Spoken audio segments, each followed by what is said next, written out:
So holt ihr euch alle 9 Ashes of the Damned Relikte. Sobald ihr einmal das Easter Egg in Ashes of the Damned im Standardmodus geschafft habt, wählt Weiterspielen. Ihr könnt dann beim Blackwater See neben dem Spot für die mysteriöse Kiste mit der Truhe, die dort erscheint, interagieren und schaltet so im Hauptmenü den Verflucht-Modus frei. Startet ihr ein Spiel im Verflucht-Modus, könnt ihr Relikte sammeln.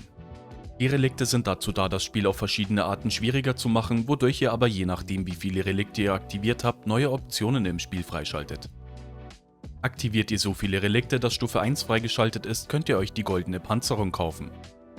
Die könnt ihr euch beim Panzerungsmannkauf für 45.000 Punkte holen, nachdem ihr die lila Panzerung gekauft habt. Die goldene Panzerung lädt sich durchgehend automatisch wieder auf, auch wenn ihr keine Panzerplatten habt, und reduziert den erlittenen Schaden noch weiter. Auf Stufe 2 schaltet ihr die Waffenseltenheit Ultra frei. Die könnt ihr euch beim Arsenal für 8000 Schrott kaufen, wodurch die Waffe noch mehr Schaden macht als in legendärer Seltenheit. Und auf Stufe 3 schaltet ihr eine weitere Verbesserung mit Packer Punch frei. Dadurch könnt ihr eure Waffe für 100.000 Punkte auf Stufe 4 verbessern. Die 3 Düster-Relikte könnt ihr euch ab Runde 20 holen. Die 3 Finster-Relikte könnt ihr euch ab Runde 40 holen und nur wenn ihr so viele Relikte aktiviert habt, dass Stufe 1 freigeschaltet ist. Und die 3 Boshaft-Relikte könnt ihr euch ab Runde 60 holen und nur wenn ihr so viele Relikte aktiviert habt, dass Stufe 2 freigeschaltet ist. Ihr könnt euch so viele Relikte ihr wollt in einem Spiel holen. So holt euch das erste Düster-Relikt, die Anwaltsfeder. Ab Runde 20 könnt ihr 3 Kerzen entzünden. Holt euch dafür Molotovs oder den Napalm-Salve-Munitionsmod. Schießt dann die 3 Kerzen in einer beliebigen Reihenfolge ab. Eine ist bei Ashwood rechts neben Juggernog im Regal. Eine zwischen Blackwater See und Ashwood in der Hütte auf einer Kommode.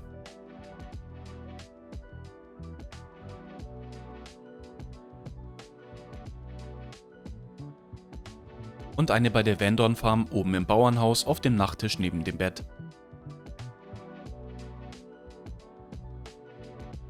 Habt ihr alle 3 entzündet, erscheint bei der Farm ein grünes Portal, bei dem ihr eine Herausforderung starten könnt. Ihr müsst für die Herausforderung im Bereich der Farm bleiben und 4 Wellen abschließen, in denen nur Schockmimiker spawnen.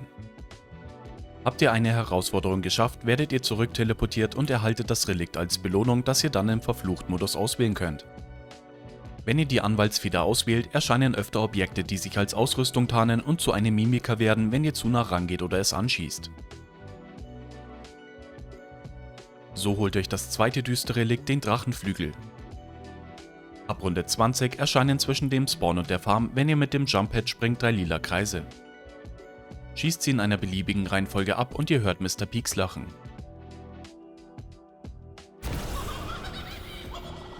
Es erscheint jetzt bei der Farm ein grünes Portal, wo ihr eine Herausforderung starten könnt. Ihr erhaltet während der Herausforderung 180 Schaden, wenn ihr ein Power-Up einsammelt und die Power-Ups haben sonst keinen Effekt. Es werden während der Herausforderung extrem viele davon fallen gelassen. Ihr müsst für die Herausforderung im Bereich der Farm bleiben und 4 Wellen abschließen. Wenn ihr das Relikt auswählt, werden keine Power-Ups mehr von Zombies fallen gelassen, auch nicht in Munitionsrunden. So holt euch das dritte düstere Relikt, den Teddybär.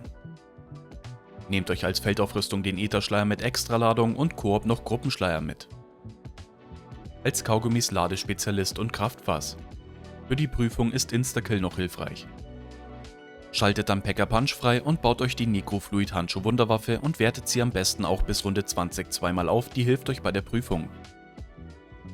Ihr müsst jetzt im Ätherschleier 10 Mr. Peaks auf der Karte mit dem Handschuh an euch ranziehen, indem ihr auf eine feste Oberfläche nah bei ihm schießt und dann nachladet. Ihr seht ihn nur während ihr im Ätherschleier seid und es ist egal, wer den Ätherschleier aktiviert. 9 findet ihr vor Runde 20 und der 10. erscheint erst ab Runde 20. Die Reihenfolge, in der ihr sie einsammelt, ist egal. Einer ist beim Spawn bei der Ausfahrt Richtung Blackwater See oben links auf dem Tor.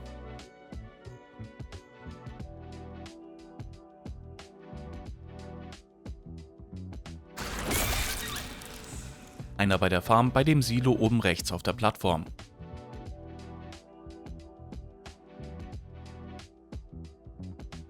Einer zwischen der Farm und Ashwood, unten in dem Schiffswrack hinter der Treppe, oben auf einem Fass.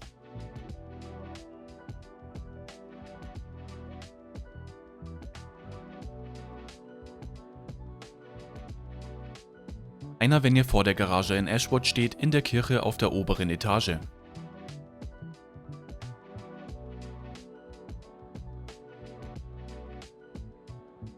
Noch einer ist in Ashwood links über der Telefonzelle beim Jumppad oben auf der Treppe.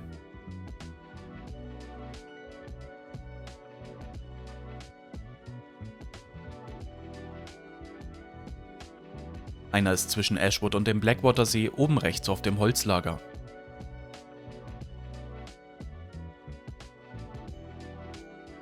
Einer beim Blackwater-See in dem Raum mit Tempo-Cola hinter der Barrikade in der Toilette. Einer beim Saya-Kosmodrom, wenn ihr vor der Rakete steht, auf dem Telefonmast ganz links.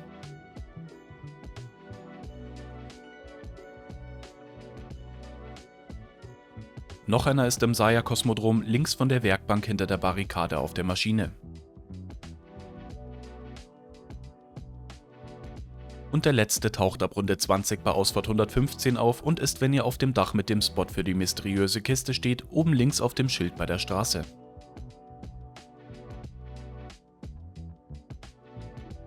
Habt ihr alle eingesammelt, hört ihr Mr. Peaks lachen.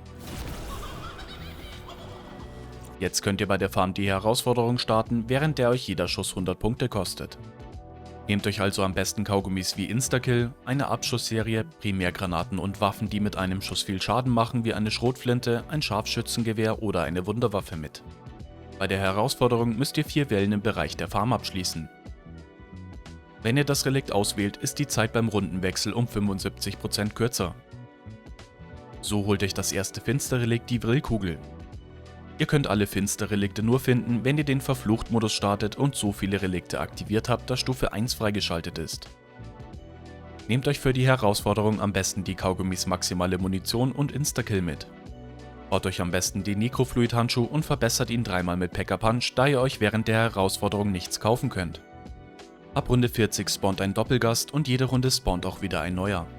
Ihr müsst jetzt einen Doppelgast mit einem Jumppad killen. Springt dafür immer wieder mit einem Jumppad, wenn er direkt hinter euch ist. Das kann ein paar Versuche dauern. Sobald ihr ihn damit in die Luft schleudert, stirbt er und ihr hört Mr. Peaks lachen. Es erscheint jetzt beim Saya-Kosmodrom ein gelbes Portal, bei dem ihr eine Herausforderung starten könnt. Ihr könnt euch während der Herausforderung nichts kaufen. Nehmt euch daher am besten Kaugummis wie Maximale Munition und Instakill mit, eine Abschussserie wie das Geschütz und Äffchen oder Kasimir-Granaten. Wenn ihr das Relikt auswählt, kann jeder Spieler nur noch maximal 4 Extras haben. Wenn ihr den Extrasüchtig-Kaugummi benutzt oder Zufallsextras bekommt, könnt ihr euch aber trotzdem mehr als 4 Extras holen. So holt euch das zweite Finsterrelikt Samantha's Zeichnung. Aktiviert dafür am besten das Relikt Drache. Nehmt euch dann noch den Lagerkoller-Kaugummi mit. Baut euch für die Herausforderung am besten den Necrofluid-Handschuh. Ihr müsst, um die Herausforderung starten zu können, den Mülleimer-Mampfer in aufsteigender Reihenfolge mit einer Waffe jeder Seltenheit füttern. Das muss nicht alles in einer Runde sein und auch nicht im selben Gebiet.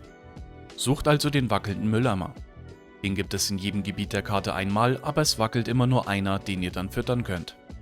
Füttert ihn erst mit einer grauen Waffe, dann mit einer grünen, dann mit einer blauen, dann mit einer epischen und dann mit einer legendären. Füttert ihn sonst mit keinen anderen Waffen. Das könnt ihr auch schon vor Runde 40 machen, ihr dürft das Spiel dazwischen aber nicht beenden und neu laden, sonst funktioniert es nicht. Füttert Mampfer dann ab Runde 40 mit einer Wunderwaffe. Den Necrofluid-Handschuh könnt ihr ihm nicht geben, holt euch also eine Strahlenkanone aus der Kiste durch das Zerstören der lila Pilze mit Tessie oder Tet-Aufgaben. Sobald ihr ihn mit der Wunderwaffe gefüttert habt, hört ihr Mr. Peaks lachen. Es erscheint jetzt beim Saya-Kosmodrom links neben dem Spot für die mysteriöse Kiste ein gelbes Portal, bei dem ihr eine Herausforderung starten könnt. Nehmt euch dafür eine Kriegsmaschine und Äffchen oder Kasimir-Granaten mit. Während der Herausforderung sind Munitionskisten und der maximale Munition-Kaugummi deaktiviert und ihr müsst im Bereich vom Saya-Kosmodrom 5 Wellen abschließen. Nehmt für die verstärkten Ziele einfach die Kriegsmaschine und stellt euch immer wieder Ausrüstung und Punkteserien beim Handwerkstisch her. Wenn ihr das Relikt auswählt, werden eure Waffen und eure Nahkampfwaffe jede Runde zufällig mit einer anderen ausgetauscht, die aber die Seltenheit und Waffenstufe beibehalten. So holt euch das dritte Finsterrelikt, den Fokussierungsstein. Nehmt euch für die Herausforderung die Kaugummis Maximale Munition, Zeitgeschenk und Instakill mit. Der Kaugummi Auszeit ist auch noch hilfreich. Als Feldaufrüstung ist die beste der Ätherschleier. Baut euch am besten die Necrofluid-Handschuh und verbessert ihn dreimal mit Pack-a-Punch, da euch während der Herausforderung all euer Geld weggenommen wird. Ab Runde 40 könnt ihr 2 Weinflaschen sammeln. Eine lässt ein Bär fallen, wenn ihr einen nach Runde 40 im Nahkampf tötet. Ihr könnt ihn noch anders schwächen, aber der letzte Schlag muss Nahkampfschaden sein. Und eine andere bekommt ihr, indem ihr eine TED-Aufgabe auf Legendär abschließt. Die Flasche liegt dann vor der Kiste. Die TED-Aufgaben spawnen circa alle 5 Runden. Geht mit den 2 Flaschen dann zum Blackwater-See. Tötet alle bis auf einen Zombie. Startet dann am besten eine Bildschirmaufnahme oder legt euch was zum Notieren bereit. Nutzt den Ätherschleier oder Auszeit-Kaugummi, damit ihr eure Ruhe habt, und stellt die Flaschen unten in der Hütte auf die Bar zu den anderen Flaschen. Die Flaschen platzen dann nacheinander und ihr müsst euch die Reihenfolge merken. Die Flaschen tauchen dann wieder auf und ihr müsst sie in der Reihenfolge, in der sie geplatzt sind, kaputt schießen. Habt ihr es richtig gemacht, hört ihr Mr. Peaks lachen. Falls die Reihenfolge falsch war, könnt ihr die Flaschen immer wieder kaputt schießen, aber die Reihenfolge wird euch nicht nochmal gezeigt. Es erscheint jetzt beim Saya-Kosmodrom in dem Raum mit Dr. Nita ein gelbes Portal, bei dem ihr eine Herausforderung starten könnt. Euch wird während der Herausforderung alle euer Geld genommen und ihr bekommt auch während der Herausforderung keins. Nach der Herausforderung bekommt ihr euer Geld aber wieder zurück. Nehmt euch daher am besten Kaugummis wie maximale Munition und Instakill mit, eine Abschussserie und Äffchen oder Kasimir-Granaten. Ihr müsst für die Herausforderung im Bereich vom Saya-Kosmodrom 5 Wellen abschließen. Wenn ihr das Relikt auswählt, könnt ihr euch selbst nicht mehr wiederbeleben und könnt euch auch keine Selbstwiederbelebungskits kaufen.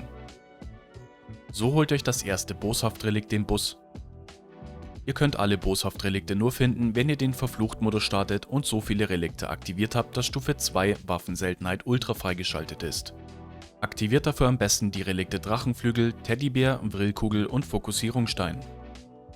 Nehmt euch für die Herausforderung die Kaugummis Modifiziertes Chaos und Auffüllen mit. Extrasüchtig ist noch hilfreich, da ihr so trotz dem Vrillkugelrelikt alle Extras bekommt. Rüstet euch für den hirnvolle Munitionsmod Beißende Dämpfe und Dynamik aus. Und für Elementar-Limo Citrusfokus und Chillbeere. Spielt bis Runde 60. Ab Runde 60 müsst ihr eine Runde nur mit Kills durch Fallen oder Ultessi beenden und dürft während der ganzen Runde auf keine andere Art Schaden machen. Wartet dafür am besten auf eine Munitionsrunde. Aktiviert dann eine Sägeblattfalle und stellt euch in die Nähe, dann solltet ihr die Runde mit einer Aktivierung der Falle beenden. Falls nicht, überfahrt die restlichen Verwüster mit Tessie. Es gibt Fallen in der Farm, in Ashwood beim Handwerkstisch und bei Ausfahrt 115 im Diner. Lauft vor dem Bär und Doppelgast, die wegen den anderen Relikten spawnen, einfach weg, die zählen nicht zur Runde. Habt ihr es geschafft, hört ihr Mr. Peaks lachen. Ihr könnt jetzt beim Bootshaus beim Blackwater-See bei dem roten Portal die Herausforderung starten. Holt euch dafür eure Kaugummis, den hirnvolle Munitionsmod, Psychotrop-Granaten und die goldene Rüstung. Ihr müsst für die Herausforderung im Bereich vom Blackwater-See 6 Wellen abschließen.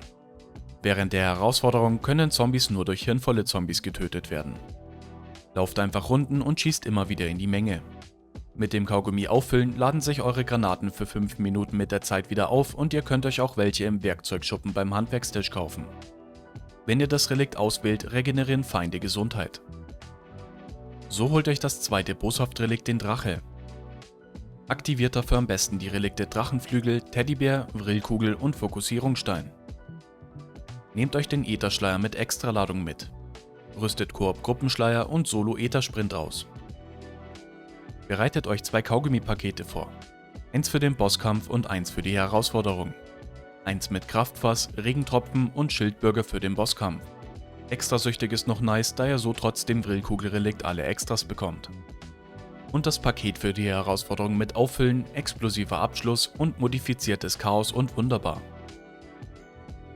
Rüstet bei dem Splitter-Explosion-Munitionsmod noch Explosionskette und Explosionsschub aus. Spielt dann bis Runde 60 und macht bis dahin die Schritte für das Easter Egg.